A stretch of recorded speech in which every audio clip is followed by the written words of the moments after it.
C Joseph Vijay எனும் நான்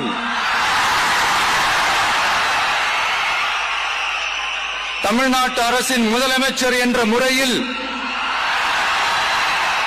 எனது கவனத்திற்குள்ளாவதும்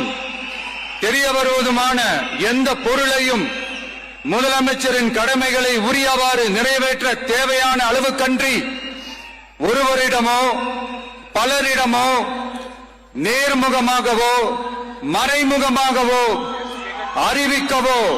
வெளிப்படுத்தவோ மாட்டேன் என்று ஆண்டவன் மீது ஆணையிட்டு உறுதிமொழிகிறேன்.